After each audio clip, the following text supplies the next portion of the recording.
Bienvenidos a Conversaciones del Alma, yo soy Durga Steph. ¿Cómo está mi querida Sangha, mi querida familia? Ay, no saben qué semana he tenido. Ahora sí, como muy disperso todo esto con mis hijas, no, como que no estoy pudiendo que tengan una estructura con sus burbujas, no saben el relajo que ha sido. Entonces me atrasé un poquito, pero aquí estoy con ustedes. Quería hablarles justo hoy de un tema que va con esta exigencia en nuestros procesos, ¿saben? En todos nuestros procesos. Creo que el tema que más repetitivo es en mi vida es como ver esa exigencia, esa expectativa hacia mí, hacia mi trabajo, hacia mi maternidad. Y creo que es la sombra más grande, ¿no? La gente cuando me dice cómo se cura eso, o sea, cómo empezamos a tener mucho más amor propio, es a través de observar cómo están estos juegos en nuestras mentes. Y hoy caché que uno de las señales a observar esta exigencia es esta frase increíble que nos hace la gente de no que muy zen. Antes de empezar con este tema que les tengo para hoy de no que muy espirituales, está por venir la formación de maestros de yoga. Es algo que me apasiona mucho hacer, llevo 11 años dándola. Y me ilusiona porque creo que me encanta llevar el corazón de regreso como a lo que hoy se conoce como mucho las posturas o cómo dar una clase y cómo juntar realmente esta experiencia para la gente que vivan en una clase, porque es muy raro conocer el yoga desde una clase física, pero cómo podríamos acercar esto a las personas de una manera que puedan vivir la parte energética sin que tengan que saber de los chakras y lo que quieran, pero lo puedan sentir, se puedan sentir diferentes de una clase. Entonces, pues claro que vemos la historia, la filosofía, bueno, todo, ya les platicaré más. Si quieren y les interesa más esto, síganme en Instagram y vamos a empezar a abrir inscripciones. Todavía no abro, entonces todavía no me manden mensajes de esto, pero les aviso muy pronto. Entonces esas son las noticias de lo que viene. Del tema de hoy, pues sí, me llama la atención como qué quiere decir zen, qué quiere decir ser espiritual y qué exigencia tenemos en nuestros procesos. Y dónde lo vemos reflejado esto en nuestras vidas. Entonces ese es el tema que les tengo hoy. Vamos a conectarnos de donde sea que estén escuchando esto, en la actividad que estén haciendo. Vamos a tomar nuestras 3 respiraciones juntos.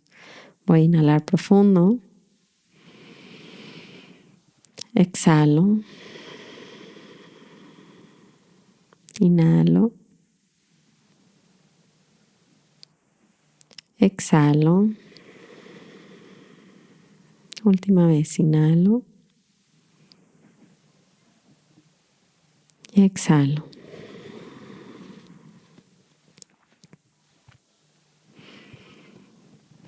Esta frase de no que muy zen, muy yogi. ¿Cuántas veces nos las han dicho? No saben a mí cuánto lo he escuchado y cómo he aprendido a dirigir esa pregunta hacia internamente cómo me estoy exigiendo y qué quiere decir en mi propia expectativa ser zen espiritual, ¿no? O sea, ¿qué quiere decir cuando alguien nos dice no que muy zen? Es ridícula la expectativa que le damos a esa frase. Es como si no nos pudiéramos permitir volver a reaccionar en nuestras vidas. Es como si te enojas, si te lloras, ¿no? Si te gritas, entonces ya no eres yogi, entonces ya no estás en el camino espiritual. Y creo que es una visión que hace mucho daño a nuestros procesos, porque nosotros mismos nos generamos una expectativa de qué quiere decir estar ahí. Y cuando vemos que no se va cumpliendo porque es una irrealidad, pues empezamos a soltar la práctica y a decir, pues no está funcionando, evidentemente, porque si no, no gritaría o si no, no me enojaría. Pero entonces, ¿qué quiere decir eso en nuestras vidas? Y la verdad es que se vuelve a regresar desde mi perspectiva y a mí me pasa a este castigo interno donde no me perdono ir avanzando en mi propio proceso. O sea, qué ridículos somos que creemos que de un día al otro vamos a estar iluminados. Imagínense qué locura. Y qué locura también, y siento que por eso hay tanto problema con los gurús supuestamente falsos, es porque estamos esperando que las personas dejen de ser personas y nosotros estamos esperando dejar de ser humanos, o sea, como dejar de ser personas. Y eso para nosotros quiere decir, eso es zen, eso es ser espiritual. O sea, de alguna manera tenemos esta idealización de un santo, literalmente, y creemos que si no somos santos, pues entonces ya no lo estamos haciendo bien. Y créanmelo que he estado viendo que esta es la trampa favorita de mi ego, porque ¿qué es lo que los va a sacar de la práctica?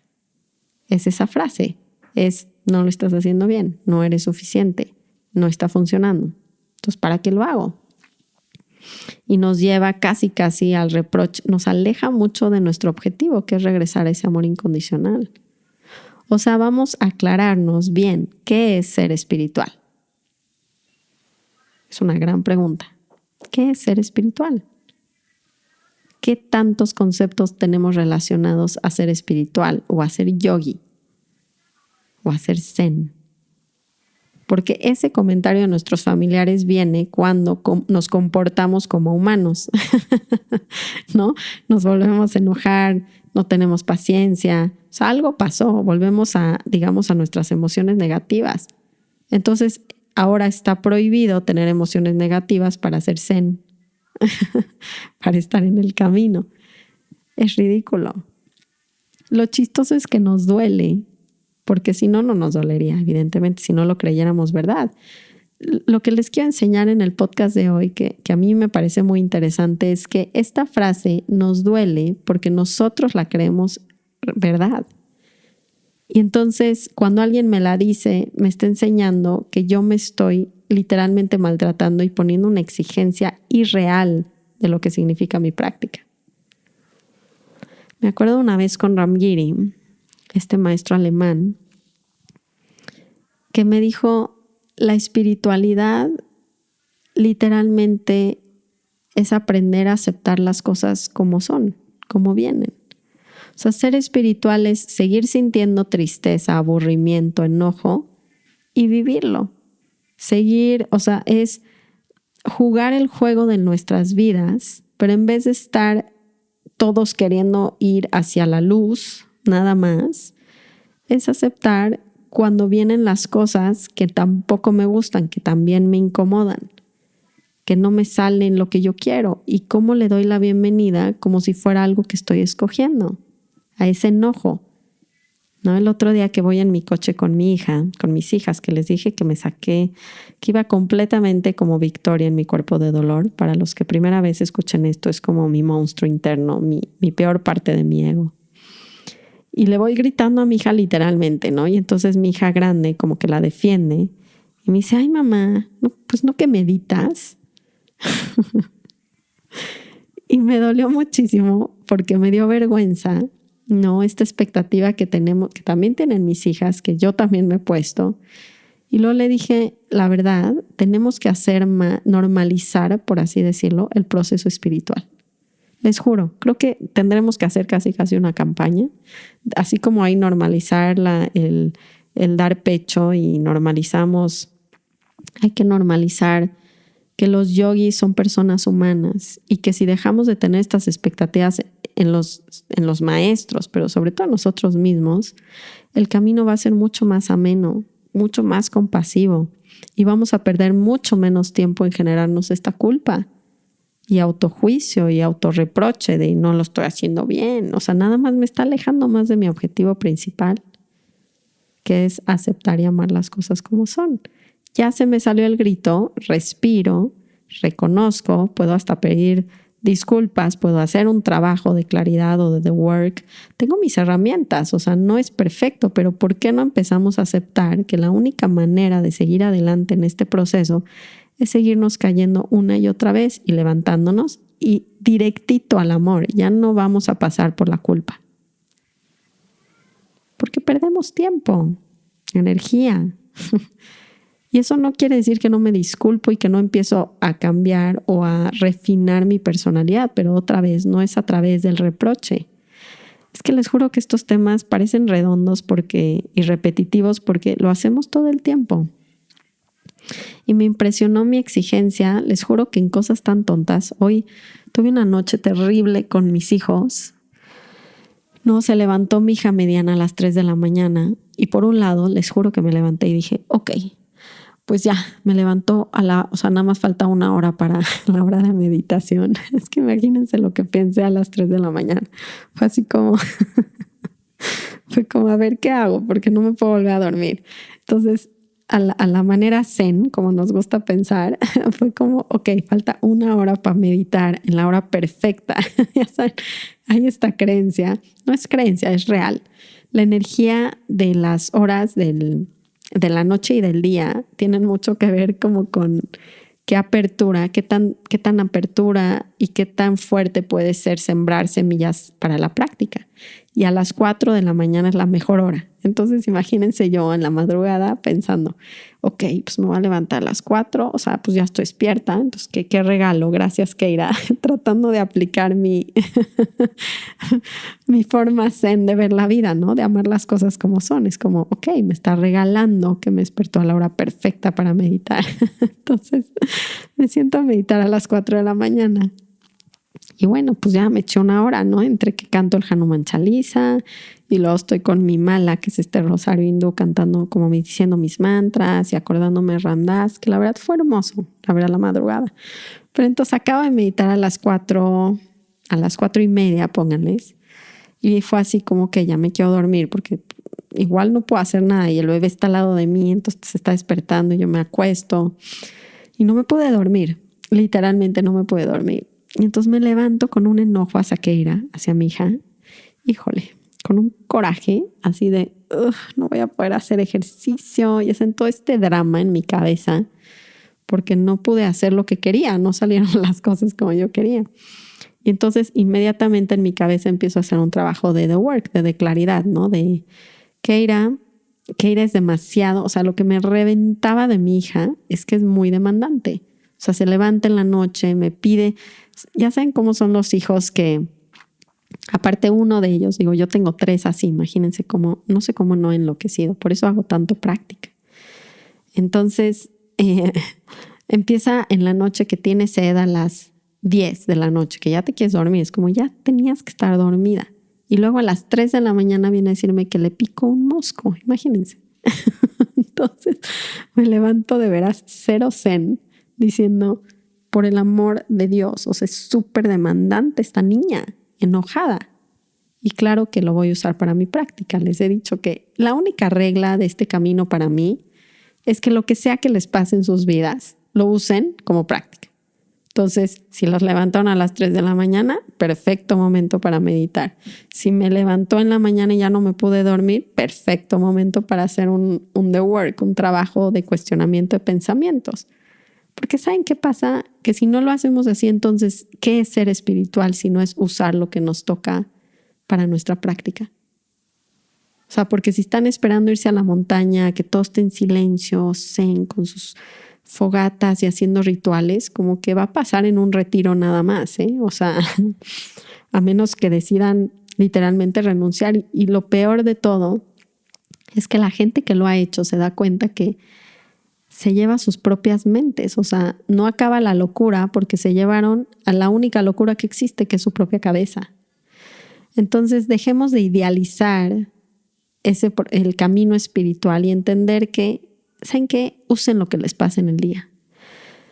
Usen si se les metió alguien en el coche, usen la pelea con el marido, usen los señales que les está diciendo, regresa a observar. Siempre es lo mismo. ¿Qué exigencia tengo conmigo mismo? ¿Cuál es mi expectativa? Y eso me pasó en la mañana. Entonces empiezo a hacer este trabajo de Keira es muy demandante. Entonces el trabajo lo que consiste es ver la sombra, es darle la vuelta y decir, primero me pasó esta pregunta donde dices, ¿quién sería yo sin ese pensamiento? ¿No? ¿Quién sería yo sin el pensamiento que Keira es muy demandante? Me levantaría en la mañana, la vería, tendría muchísima más compasión para preguntarle ¿Cómo se siente? ¿Durmió mal? ¿Estaría yo tranquila? En vez de estar reventándome internamente, hablándole feo, con agresión pasiva de, ¿ya ves, Keira? Porque te levantaste a las 3, todos dormimos pésimo. ¿No? Entonces, en vez de estar así, estaría zen. estaría completamente espiritual y zen. Sería como, cuéntame, nena, ¿cómo dormiste? Entonces, estoy haciendo este trabajo y llego a la primera inversión donde te lo tienes que voltear hacia ti. Y digo, yo soy muy demandante conmigo misma. Y me doy cuenta en la mañana que lo que más me está irritando es mi demanda, mi exigencia hacia que mi día no puede ser como yo quiero. Esa demanda de decir, porque les voy a decir la verdad, es que sí me podía quedar acostada en la cama 1 hora más si yo quisiera, pero la demanda interna es, pues ahora ve a hacer yoga y ahora ve a caminar a la perra y ahora ve a meditar otra vez porque pues ya es de día y como que yo ya sentí que es otro día. O sea, la demanda interna es gigantesca. Y esta frase que nos viene a decir la gente de no que muy zen, se me hace un gran, de verdad debería de darle un aplauso a alguien cuando me la dice en vez de enojarme, porque lo que me está enseñando es qué exigencia estoy tomando hacia mi proceso espiritual. Y si me puedo querer y abrazar en ese momento cuando me salí de mis casillas, ya le grité, ya exploté, o sea, ya pasó. Entonces, en vez de pasar tanto tiempo en el reproche y en la culpa que me alejan literalmente de mi zen, ¿qué quiere decir zen? De amarme como lo que pasó. Eso no quiere decir que no le pido disculpas, de hecho hasta más rápido. O sea, piénsenlo, pero más rápido puedo decir, si regreso a mi corazón y me dejo de culpar, puedo voltear a ver a mis hijas, dejar de hacer esto tan personal hacia mí y decirles, nena, sí lo siento, o sea, no saben cómo quiero ser zen y no puedo a veces, pero pues vamos a abrazarnos en este momento, porque no tomamos 3 respiraciones todas. Lo siento mucho, Keira, no te quiero hablar así. Ahorita me pongo zen. O sea, podemos usar el humor, podemos usar el amor, pero no la culpa y el reproche. Saben que ya caducó, literalmente. Ser zen es abrazarnos en nuestros momentos más bajos. Ser zen es darle la vuelta a las cosas cuando no salen como quiero. No es engañarme, es literalmente ver cómo esto está sirviéndome en mi práctica, cómo me pica los botones para tener paciencia, para tener tolerancia y cómo sigo muy clavado en una expectativa de cómo tienen que ser las cosas. Hasta en la práctica espiritual, o sea, literalmente lo metemos ahí. Porque la expectativa de ser zen significa que, y dejamos ahí, no se enoja, no grita, no fuma, no toma, no come carne. O sea, ustedes rellénenlo. Les juro que empieza a ser, eso no existe. Entonces, todos los maestros se nos caen de los pedestales. ¿Quién entra en esa definición? O sea, es irreal. Estamos idealizando la espiritualidad que no existe y entonces se vuelve inalcanzable y entonces ¿quién va a querer estar ahí? Pues nadie, porque nadie es merecedor. Yo, la verdad, compartan desde sus corazones lo que pueden compartir en sus procesos, ¿no? Dejemos de etiquetar estos maestros, gurús. Yo conozco, o sea, hay que entender bien qué significa eso. Ram Dass nunca se quiso creer un gurú porque aceptaba su humanidad y punto. Y cada vez que se tropezaba lo usaba a su favor. Ya, regresas en el mismo camino a volver a sentir tu corazón. Déjense o sea, creo que la prisa, yo hace unos años tenía mucha prisa por iluminarme y creo que venía por esta razón, por decir, ya no quiero ser humana y no quiero enojarme, no quiero gritarle a mis hijas, ya no quiero estar confundida, o sea, en resumen, en mi cabeza ser espiritual era quitar todo lo incómodo de mi vida. Pues claro que no va a pasar. Ese tipo de iluminación está basado en una expectativa completamente irreal de lo que va a pasar cuando esté iluminado. ¿Se dan cuenta qué locura hacemos? Es tan más sencillo, es tan más humano, es tan más simple y compasivo como cada momento va a venir diferentes cosas, a veces cosas muy incómodas, a veces cosas muy retadoras, a veces cosas increíblemente fáciles y de placer. Y no escojo ni una ni otra. y las experimento. Eso es ser espiritual. Pero nosotros estamos literalmente vueltos locos con un concepto que nadie puede caber y que nosotros mismos nos los creamos casi como un autosabotaje para ya no mantenernos en la práctica. O sea, por favor, tenemos que normalizar esto, y esa frase literalmente está de risa para recordarme a mí mismo que me estoy haciendo pomada en mi propio proceso y que es tiempo de tener un poquito de compasión, tomar 3 pasitos para atrás, volverme a levantar, pedir arreglar lo que tenga que arreglar, ¿no? Hacer las paces con quien tenga que hacer las paces, sobre todo conmigo mismo, y mantenerme en mi camino. Y mañana gritaré menos o no gritaré o no reaccionaré, pero todo el punto del aprendizaje de la práctica es si puedo o no amarme en ese instante cuando pierdo la práctica y regresar a ella. Ya no pierdan tiempo, se los digo en serio. Ni se sientan mal, porque nos pasa a todos. A Ram Dass también. Yo le decía, Baba, así le decía de cariño. Le decían, ¿sigues teniendo pensamientos negativos? Y me volteaba y me decía, sí los sigo teniendo, pero no les creo. O sea, entran, los observo y se me salen. O sea, como que, de nuevo, nos tenemos que dejar de pelear con nuestra humanidad.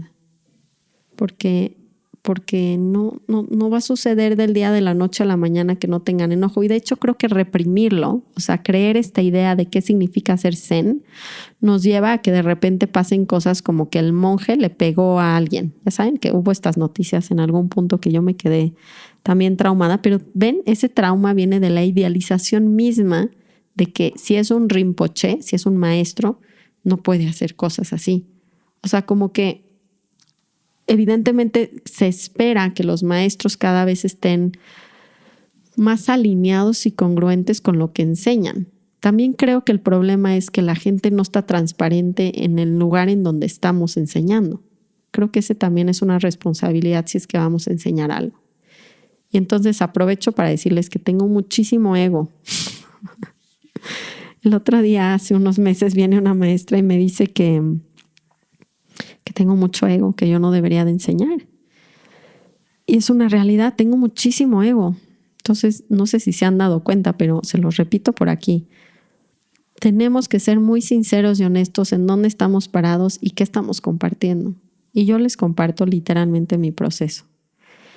Y estos maestros que esconden su parte humana cuando no está completamente acabada, trabajada, pues de repente salen estas historias que lastiman mucho a las comunidades. Y creo que viene porque no hay una sinceridad y una honestidad de esa humanidad todavía. Y de quererla como esconder, de querer decir, yo ya no ese zen, ahora yo ya soy zen. Y de repente se viene como una locura a nuestra humanidad. Entonces, ténganse paciencia, sean más suaves con sus procesos y recuerden que no es una carrera. No voy a cerrar con esta historia que me gusta mucho porque cuando estábamos más chavos, cuando no tenía, creo que sí tenía una hija, que fuimos a un retiro. Me acuerdo perfecto que todavía no conocía a Ram Dass, pero nos reíamos entre nosotros porque decíamos como que íbamos a llegar con el maestro budista a decirle, enlighten me now, ¿no? O sea, como ilumíname en este momento. Esa era nuestra súplica. Y me doy cuenta que quería mucho alejar todo lo incómodo de mi vida, creyendo que la iluminación me iba a quitar eso. Cuando realmente solo hace que quiera vivirlo, solo hace un cambio de perspectiva, de querer aceptar las cosas como vienen, no solo las de placer y comodidad. Entonces, escuché una historia, que con esta vamos a cerrar el podcast de hoy, de un súper devoto, así desesperado, un chavo, que dice, me voy a iluminar ya, me voy a los Himalayas, voy a encontrar al maestro en la cueva y voy a meditar hasta iluminarme. Y entonces se va, encuentra a este maestro en una cueva y le dice él al maestro, bueno, pues me voy a empezar, ¿no? Estoy muy motivado, voy a comenzar a meditar. Y le dice el maestro, está bien, pues métete a la cueva y medita, y le da sus horas. Pero él, con su prisa, lo que hace es duplicar las horas de meditación porque cree que pues entonces va a ser más rápido el proceso. Entonces, cuando tiene su junta con el maestro, se siente más desconectado y le dice, oiga maestro, pues me dijo que meditara 1 hora, pero pues yo medité 2 y pues no me estoy sintiendo tan bien como en cuánto tiempo me voy a iluminar. Y le dice, pues si meditaste 2 horas, pues en 5 años.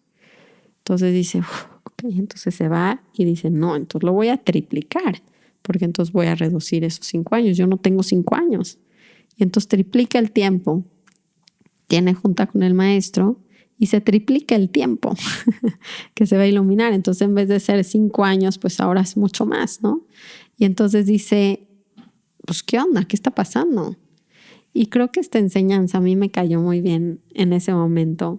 Y todavía me cae porque de repente me entra la desesperación de en qué momento voy a amanecer y no me va a surgir nada de esto. Nada de este enojo, estos pensamientos, ya no me voy a pelear con ellos. O sea, ¿en cuánto tiempo? ¿Cuándo, por el amor de Dios, va a suceder esto? Y la respuesta es que entre más nos fijemos en ese objetivo, más lejos estamos de alcanzarlo, porque literalmente está tan cerca como una respiración. Y es la elección de un momento de aceptar o no las cosas como vienen. Y de empezar a amarlas una vez más y una vez más. Y meterme en ese amor y darme cuenta que el propósito de mi vida es vivir desde ese amor lo que me toca. El juego de la vida. Siendo humano, siendo mamá, siendo empresario, siendo en la oficina. Desde ese amor. En esa suavidad, en esa increíble recordatorio de qué increíble existir, qué increíble respirar y ver flores y árboles y basura y la experiencia humana es increíble. Y tener más gratitud por cada respiración, porque de eso se trata la vida. Ahí está Dios, ahí está ese amor. No está después de la meditación. Lo que pasa es que la meditación me ayuda a regresar a ese espacio. Pero el objetivo no es estar iluminado después de la meditación, es en la meditación. ¿Se dan cuenta? Mientras esté en el futuro, sigue siendo inalcanzable. Es lo mismo que cualquier otra meta que nos pongamos a nivel material. No va a llegar. No va a llegar porque está en después. Entonces, literalmente, tomen conmigo una respiración y sintamos este amor.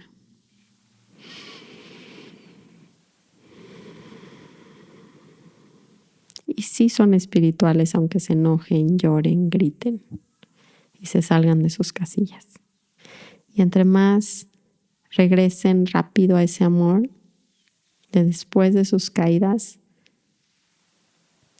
más fácil va a ser este proceso una y otra vez. Los quiero mucho. Sí son súper zen todos, sí son súper espirituales y súper yogis. Y cuando se los digan, sonrían y nada más revisen internamente cuáles son sus expectativas y cómo se pueden regresar a amar un poquito más. Los quiero muchísimo, les mando muchísimos abrazos. Espero que tengan muy bonita semana. Namaste.